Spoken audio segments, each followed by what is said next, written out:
my YouTube channel. I'm Julie. Today I'm going to do my first museum review. I've reviewed a couple other zoos, but this is my first museum. And today I'm going to be talking about the Royal Tyrrell Museum of Paleontology. The museum was opened in 1985 and is one of the world's largest collections of paleontological material, especially dinosaurs, in the world. It's actually situated in the Canadian Badlands, which is really cool because a lot of the fossils were found in the Canadian Badlands.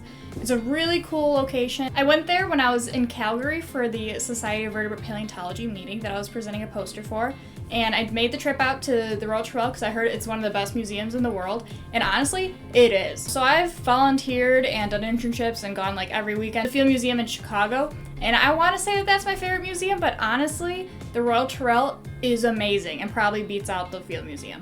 So let's get into it. It's in Drumheller, Alberta, Canada, which is not too far from Calgary. There is a couple other museums in that area, so if you're visiting the area, there's lots of things to do. The museum has the same amenities that you would expect a museum to have. It has a good parking lot, it has a gift shop that's really good, it has a cafe. Actually, what's funny, in the cafeteria, they actually had green Jell-O, and if you are a fan of Jurassic Park, you know the significance of green Jell-O. I don't know if they did that on purpose, but I thought the atmosphere made it perfect. Mwah! Yes, green Jell-O. And then you can go on the trails through the Canadian Badlands as well, and it's like right in the same location. It's mildly in the middle of nowhere, so you'll have to drive a bit, but it's well worth it. So the museum takes you through time, so you're actually walking through time as you walk through the museum. The displays are amazing. They put animals in lifelike positions, they put animals in their death positions, they made dioramas where you can see what they look like in real life. Phenomenal. They do a lot with Canada, obviously, but Canada is a really important place for fossils, so not upset about that. They have some amazing specimens. So they actually have one of the best preserved armored dinosaurs like in existence there.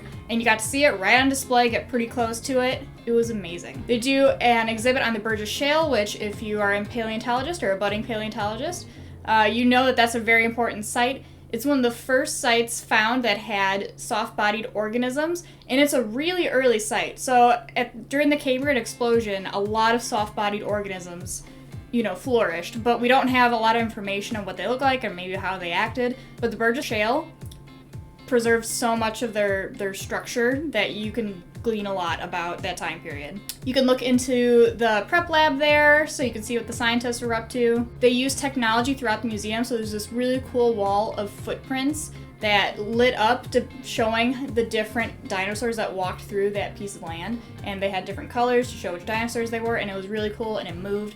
Super awesome. The signs were great too. There was things for like kids to move around. One thing I'll fault them on is in some of the exhibits are kind of dark, so not great picture quality for those, but a lot of the museum is like gorgeous picture like material, so like I don't even care that much about that. They had a greenhouse that has plants that are related to the Cretaceous plants of Alberta, Canada, so it's kind of like walking through a forest during the time period of the dinosaurs, so that was pretty neat. There's paleo art throughout the museum, so beautiful paintings. It was just like a gorgeous, gorgeous museum. I didn't stay super long. I went through the museum. I wish I could have gone to the Badlands that are literally right outside the museum. There was a couple other things I was trying to do that day since I was just in Canada by myself doing stuff. And there's a museum that I will talk about probably in the future that I also went to in Drumheller, and then I had to get back to my conference because I guess that's why I'm there. So I wish I could have spent more time. It was an amazing museum. And I wish I could have been like with other people because I think I would have enjoyed it a little bit better just not by myself. So yeah, if you're in Calgary for any reason, make the drive up there. If you're not in Calgary, go to Calgary and go to the Royal Tyrrell Museum in Drumheller. Worth it. 2 thumbs up. I wish I had more thumbs. I would give it so many more. Thanks for stopping by for my museum review of the Royal Tyrrell Museum of Paleontology. If you like what I like, rocks, animals, and paleontology, stop by for more videos, like and subscribe. See ya!